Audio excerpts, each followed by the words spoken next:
Welcome back everybody to another episode of Gemology for Schmucks. My name is Peter Nelson and I'm here to guide you in everything that you need to know about gemstones.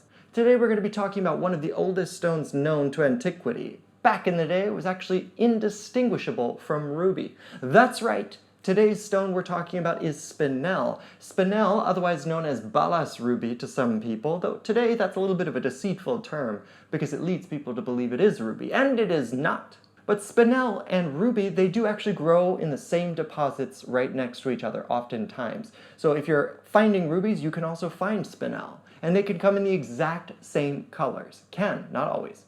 And that's part of why, back in the day, they were pulling these stones out of the earth and they were going, all these rubies! When in fact, only a percentage of them were rubies and the rest of them were Spinel. Spinel is more plentiful in the earth than ruby.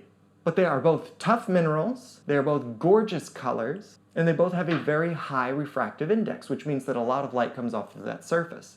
So when you're just looking at it, it's very difficult to distinguish the two. Even experts oftentimes make mistakes. We have to test them using our instruments.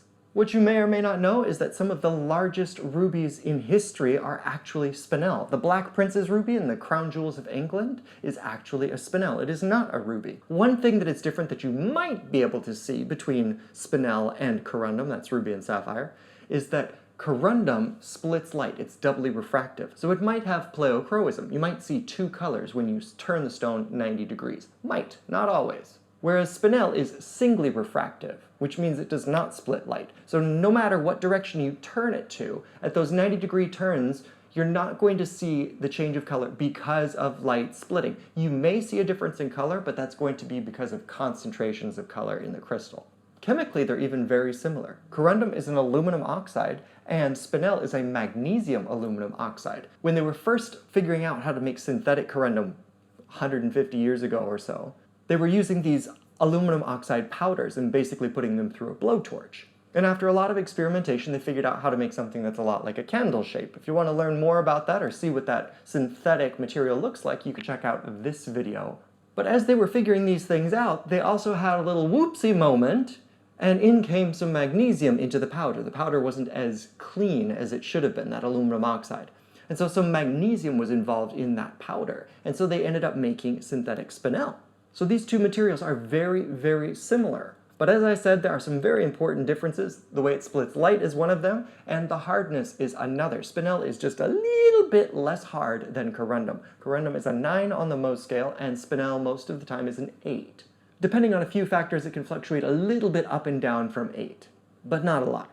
Science aside, Spinel has always been popular even when it was known as ruby, perhaps especially when it was known as ruby, but now it's becoming more and more popular again because people are realizing that it is a gorgeous thing. Even if it's lesser known, that doesn't mean it's not valuable. Remember, we have to come back to that beauty, durability, and rarity thing. Even if it's not as rare as ruby, if it's just as beautiful and it's pretty close to as durable, then the price should be closer to ruby. So these red and hot pink colors can now fetch some very handsome prices.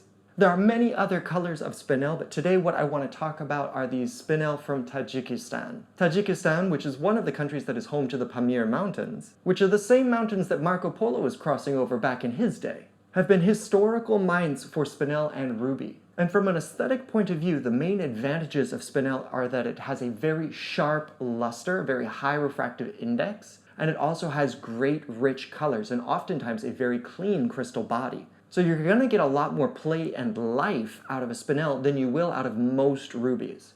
Rubies are already rare, but high quality rubies among rubies are super rare. So if you want to get something that is gorgeous and at a price point that's not going to cost you more than your house, then Spinel is a great option. And truly world-class pieces of Spinel can also be at those high prices that are more than your house. And that's to include those of you who have mansions in Vancouver.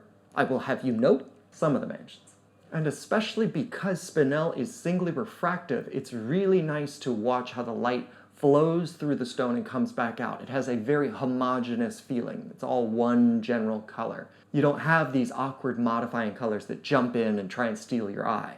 So if you would like to see more individual pieces of Spinel from multiple different angles, you're welcome to come over here to Nazo Anna's channel where I talk about Spinel. And on that video, I'll be showing you prices for those individual stones as well. If there are any stones that jump out to you that you'd like to know more about, then please send me an email at nazoannagems@gmail.com and we can talk more about how you can own that stone.